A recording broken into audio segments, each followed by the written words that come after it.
भात रोटी सब्जी खिलाते हैं, खाद्य सामग्री देते हैं, लेकिन वास्तव में हमारे जो विचार जो हैं, उस विचार को यदि पोषण देना है, पोषण तो देना ज़रूरी है, अगर विचार पोषण नहीं पाएगा, तो बहुत बड़ी दुर्घटना घट जाएगी जीवन में।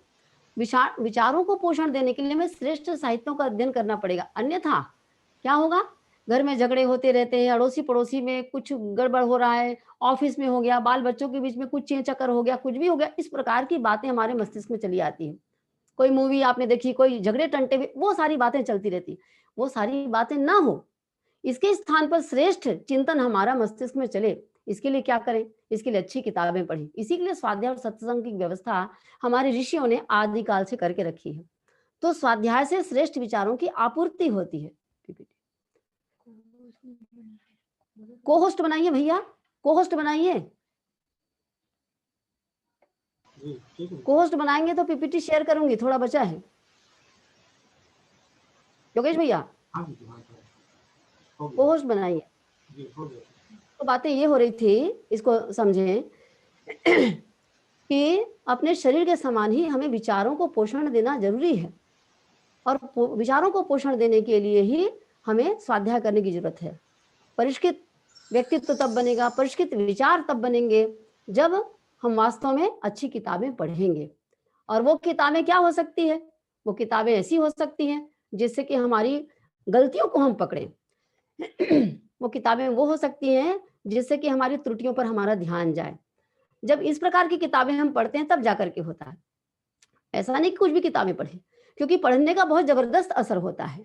यदि श्रेष्ठ साहित्य पढ़ेंगे, तो श्रेष्ठ साहित्य पढ़ने के बाद में हमारे ऊपर जो असर पड़ता है, उसके परिणाम स्वरूप हमारा मस्तिष्क श्रेष्ठ दिशा में चलता है। अच्छी प्रेरणाएँ मिलती हैं।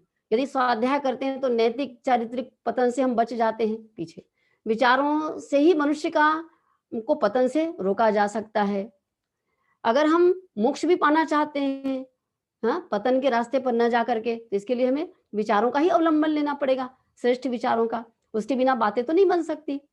ढेर सारे लाभ हैं, लेकिन उसके पहले हम ये जान लें कि श्रेष्ठ सत्साहित्य पढ़ेंगे, तो उससे हमें श्रेष्ठ प्रेरणा मिलेगी, बुरे साहित्य पढ़ेंगे तो बुरी प्रेरणा मिलेगी। आजकल अश्लील साहित्यों की भरमार है, वो ना पढ़ के श्रेष्ठ साहित्य पढ़ा जाए, क्योंकि ये हमें अहंकार से ही बचाएगा, हमारा मन नियंत्रित होगा।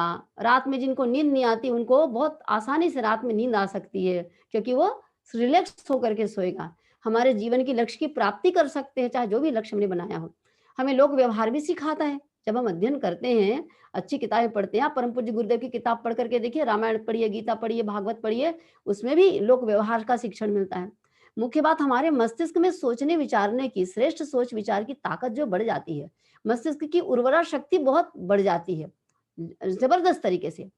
और इतनी बढ़ जाती है कि व्यक्ति का रूपांतरण जो होता है, वो ज्ञान के परिणाम स्वरूप, स्वाध्याय के परिणाम स्वरूप एकदम से आमूलचूल परिवर्तन हो जाता है।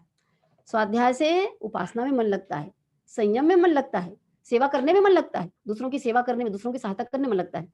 हम स्वाध्याय के माध्यम से अपने आप को जान पाते हैं कि मैं क्या हूँ, मैं कौन हूँ, मैं कहाँ से आया हूँ, क्या करने पर, किस दिशा में जाने पर मेरे जीवन का उत्कर्ष होगा, किधर जाने से पतन हो जाएगा, मुझे किससे संगति करनी चाहिए, किससे नहीं करनी चाहिए, कहाँ से मुझे बचना चाहिए, क्या मुझे ग्रहण करना चाहिए, क्या चीज़ त्यागना चाहिए, ये सारी बातें स्वाध्याय के द्वारा ही होती, क्योंकि स्वाध्याय से ज्ञान मिलता है। नहीं ज्ञानेन सदृशं पवित्रमिह विद्यते। ज्ञानवान बनता है इंसान जब स्वाध्याय करता है। तो निवेदन है आप सबसे कि स्वाध्याय करें, स्वाध्याय करें, स्वाध्याय करें। कैसे करते हैं स्वाध्याय? ऐसे करते हैं, तल्लीनता पूर्वक और जिज्ञासा पूर्वक, मतलब जिज्ञासु होकर के पढ़ते हैं भाई। जैसे विवेकानंद जी ने पढ़ा था, डॉक्टर राजेंद्र प्रसाद ने पढ़ा था। कहते हैं डॉक्टर राजेंद्र प्रसाद पढ़ते थे ना, तो ऐसे पढ़ते थे, उनकी कहते हैं म्यूजियम में उनकी कॉपी रखी हुई है। जैसे 10 प्रश्न दिया है, लिखा रहता है कि कोई नीचे 5 प्रश्न हल करिए विद्यार्थियों को, तो विद्यार्थी 5 प्रश्न को हल करता है। डॉक्टर राजेंद्र प्रसाद जी पूरे 10 प्रश्न हल करते थे और टिप लिखते थे नीचे में कि ऊपर कोई 5 प्रश्न को आप चेक कर लीजिए। ऐसे विद्यार्थी थे। ये क्यों ऐसे हुआ? ये स्वाध्याय के कारण हुआ। स्वामी विवेकानंद जी, लाल बहादुर शास्त्री ऐसे पढ़ाई करते थे, उनके बाजू से कोई निकल गया पता नहीं चलता था। विवेकानंद के बारे में बोलते थे, वो किताब खोल के जो बैठे बैठे तो 3-3 दिन बीत जाते थे, रात दिन का उनको पता नहीं रहता था। परम पूज्य गुरुदेव हमारे पंडित श्री राम शर्मा आचार्य जी महाराज, वो 8 दिन में एक ऑटो किताब को पढ़ लेते थे और बाकायदा सबके भीतर एक-एक अंडरलाइन लिखा रहता था। जो वो महसूस करते थे कि बहुत महत्वपूर्ण है। ऐसा बताते हैं जिन्होंने उनको देखा है, करते देखा, उनके साथी लोग बताते हैं। ये क्या है ये? ये तल्लीनता पूर्वक, जिज्ञासा पूर्वक, अध्यवसाय पूर्वक पढ़ना, युधिष्ठिर की भांति। अध्यवसाय पूर्वक का मतलब उनके गुरुजी ने कहा, सत्यम वद धर्मम चर स्वाध्यायान मां प्रमदः, 3 लाइन बोला, याद करके आओ। कौरव पांडव सबको बोला। युधिष्ठिर को तो जानते हैं आप, पांडवों में ज्येष्ठ थे, द्रोणाचार्य उनके गुरुजी थे। उन्होंने कहा, तो वो याद नहीं कर सके। दूसरे दिन आए तो रोते-रोते आए, नहीं याद हुआ। तीसरे दिन भी आए तो रोते-रोते आए, नहीं याद हुआ। तो गुरुजी ने कहा, धिक्कार है तुम्हारे ऊपर, तुमको इतनी सी बात याद नहीं होती। युधिष्ठिर ने कहा कि गुरुदेव, मैं शब्दों को तो दोहरा सकता हूँ, लेकिन मैं सत्यम वद ही याद नहीं कर सका, क्योंकि मैं जब भी दिन भर बीतता है, मैं शाम को रात में अपनी समीक्षा करता हूँ, तो पाता हूँ मैं तो कहीं न कहीं झूठ बोल चुका हूँ।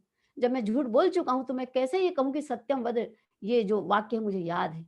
ये है अध्यवसाय पूर्वक पढ़ना, या ये याद करना, या कह लीजिए स्वाध्याय करना। इसको कहते हैं स्वाध्याय करना। पढ़ना अलग चीज़ है, कोर्स की किताबें पढ़ना, वैसे ही पढ़ लेना, याद करके एग्ज़ामिनेशन हॉल में उगल दिया, फिर भूल गए सारा का सारा। ये स्वाध्याय नहीं है, ये पढ़ना है। पढ़ी हुई चीज़ें चली जाती हैं, भूल जाती हैं, लेकिन जो अध्यवसाय होता है, कहने का मतलब जो जो स्वाध्याय होता है, श्रेष्ठ साहित्य का, वो जीवन विद्या होती है, और वो कभी भूलता नहीं, बल्कि जीवन में काम आता है। इस तरीके से पढ़ना है। श्रेष्ठ साहित्य पढ़ें, पहले पढ़ें, रेखांकित करें, अंडरलाइन करें, मनन चिंतन करें कि मैं क्या इसमें मेरे लिए काम का है, उसको जीवन में उतारूँ। फिर उसको आप जीवन में प्रैक्टिस करें, एक ही वाक्य को बार-बार पढ़ें, एक पृष्ठ को बार-बार पढ़ें, ताकि वो जम जाए और आपको लगे कि हाँ, ये मैंने उतार लिया जीवन में, तो ये काम का है। क्या पढ़ें, क्या ना पढ़ें, इसके बारे में भी आपको ज्ञान रहना चाहिए। अश्लील साहित्य वगैरह होते हैं कुछ-कुछ, ये बिल्कुल नहीं पढ़ना है। क्या ना पढ़ें, कि पहले आप देखिए क्या पढ़ें। ये अखंड ज्योति होती है, युग निर्माण योजना होती है, गीता पढ़िए, युग निर्माण योजना पढ़िए। गुरुदेव ने इतने सारे साहित्य लिखे हैं। महात्मा गांधी जी का, स्वामी विवेकानंद जी का, इनके साहित्य पढ़ सकते हैं। वेद उपनिषद है, प्रगतिशील प्रेरणाएँ रामायण की हैं, रामायण गीता पढ़िए, बाल निर्माण की कहानियाँ पढ़िए। मतलब ऐसी कहानियाँ या ऐसे साहित्य पढ़ें जिससे कि हमारे जीवन का कल्याण होता हो, हमारी त्रुटियों का सुधार होता हो, हमें अपने बारे में ज्ञान होता हो। बल्कि ये अश्लील कामुक साहित्य वगैरह हैं, या ऐसे न्यूज़पेपर जिसमें सारे के सारे भरा पड़ा रहता है, एक-एक शब्द चाँट गए, ना, इस प्रकार की चीज़ें पढ़ने की आवश्यकता नहीं है। कॉमिक्स पढ़ते हैं, हिंसात्मक किताबें पढ़ते हैं, मनोहर कहानियाँ पढ़ते हैं, ये जीवन को नष्ट कर देंगे, डुबा देंगे, क्योंकि ये जिस प्रकार से कोई ऑयली चीज़ खा लेते हैं, दूषित चीज़ खा लेते हैं, तुरंत आपको दस्त और उल्टी हो जाती है, इसी प्रकार की स्थिति ये जो अश्लील साहित्य पढ़ने से होती है। तो साहित्य कैसे पढ़ने चाहिए? इस प्रकार के साहित्य पढ़ने चाहिए। ये कुछ साहित्य बता रही हूँ आपको, हारिए नहीं मत, बुद्धि बढ़ाने की वैज्ञानिक विधि, सफल जीवन की दिशा धारा, ब्रह्मचर्य जीवन की अनिवार्य आवश्यकता, मरने के बाद हमारा क्या होता है, गहना कर्मणोगति, ये कुछ किताबें हैं। धनवान बनने के गुप्त रहस्य, आलस्य छोड़िए, परिश्रमी बनिए, मानवीय मस्तिष्क विलक्षण कंप्यूटर। ये किसी भी शक्तिपीठ में जाएंगे, गायत्री शक्तिपीठ में, तो आपको किताबें मिलेंगी और आपका जीवन निहाल हो जाएगा। तो क्या करना है हमें? आइए, अपने जीवन के सकल संताप मिटाइए, उनका निवारण कीजिए, गायत्री अपनाइए, यज्ञ अपनाइए, स्वाध्याय अपनाइए, प्रचंड आत्मबल संपन्न बनिए, अपने व्यक्तित्व का, परिवार का निर्माण कीजिए। गायत्री का जीवन दर्शन अपनाने से सब होगा। परोपकार में, त्याग में जीवन शैली अगर अपनाते हैं, तो सब कुछ हो जाएगा। और स्वाध्याय के द्वारा ज्ञान की उपासना अवश्य कीजिए, अवश्य कीजिए। अपने मानव जीवन को सार्थक करें। कम से कम 15 मिनट न्यूनतम गायत्री महामंत्र का जप कर लीजिए, स्वर्णिम सूर्योदय के ध्यान के साथ में। नित्य प्रति सेवा का कोई कार्य कर लीजिए, नियमित अग्निहोत्र अपनाएं, नियमित रूप से प्रेरणा साहित्य 30 मिनट के लिए स्वाध्याय करिए। न्यूनतम अगर इतना भी करते हैं, तो ये हमारे जीवन के लिए, मरते हुए को जीवन का सहारा, और ये रामबाण औषधि के रूप में काम आएगा। इतना करने से जब गायत्री आएगी, तो अपने पीछे सारी चीजें ले आएगी। गायत्री ऋग का दर्शन ऐसा है कि इसको जिसने अपना लिया, उसका जीवन निहाल हो गया, उनके साथ रहने वालों का जीवन निहाल हो गया।